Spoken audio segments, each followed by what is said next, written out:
پیارے بچوں، آج کی کہانی کا موضوع ہے 3 بوڑھے۔ ایک عورت اپنے گھر سے باہر نکلی اور دیکھا کہ 3 بوڑھے لمبی سفید داڑھی والے اپنے سامنے کے صحن میں بیٹھے ہیں۔ وہ انہیں نہیں پہچانتی تھی۔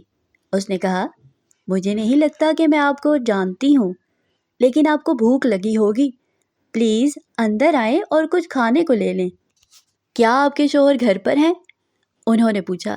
نہیں، اس نے جواب دیا، وہ باہر ہے، پھر ہم اندر نہیں آ سکتے۔ شام کو جب اس کا شوہر گھر آیا تو اس نے اسے بتایا کہ کیا ہوا۔ جاؤ ان سے کہو کہ میں گھر ہوں اور انہیں اندر بلاؤ۔ عورت باہر گئی اور مردوں کو اندر بلایا۔ ہم اکٹھے کسی ایوان میں نہیں جاتے، ایسا کیوں ہے؟ اس نے پوچھا۔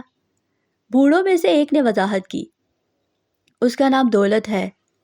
اس نے اپنے ایک دوست کی طرف اشارہ کرتے ہوئے کہا اور دوسرے کی طرف اشارہ کرتے ہوئے کہا، وہ کامیابی ہے اور میں محبت ہوں۔ اس کے بعد اس نے مزید کہا، اب اندر جاؤ اور اپنے شوہر سے بات کرو کہ تم اپنے گھر میں ہم میں سے کس کو چاہتے ہو۔ عورت اندر گئی اور اپنے شوہر کو بتایا کہ کیا کہا گیا ہے۔ اس کا شوہر بہت خوش تھا۔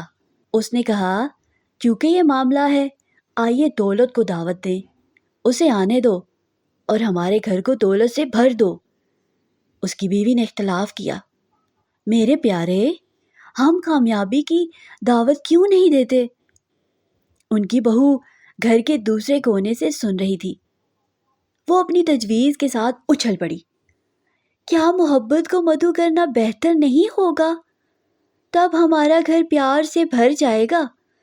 شوہر نے اپنی بیوی سے کہا، ہم اپنی بہو کی نصیحت کو مانیں، باہر جاؤ اور محبت کو ہمارے مہمان بننے کی دعوت دو۔ عورت باہر نکلی اور تینوں بوڑھوں سے پوچھا کہ تم میں سے کون محبت ہے؟ براہ کرم اندر آئیں اور ہمارے مہمان بنیں۔ محبت اٹھی اور گھر کی طرف چلنے لگی۔ باقی 2 بھی اٹھ کر اس کے پیچھے ہو لیے۔ حیران ہو کر خاتون نے دولت اور کامیابی سے پوچھا، میں نے صرف محبت کو دعوت دی تھی، تم اندر کیوں آ رہے ہو؟ بوڑھے آدمیوں نے ایک ساتھ جواب دیا، اگر آپ دولت یا کامیابی کو مدعو کرتے تو ہم دونوں باہر ہی رہتے، لیکن چونکہ آپ نے محبت کو دعوت دی ہے، اس لیے وہ جہاں بھی جاتا ہے ہم اس کے ساتھ جاتے ہیں۔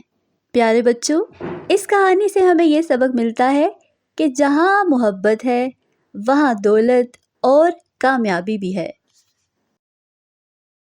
مزید ایسی دلچسپ اور مزیدار کہانیاں سننے کے لیے ابھی ہمارے چینل کو سبسکرائب کیجیے۔ تب تک کے لیے اللہ حافظ۔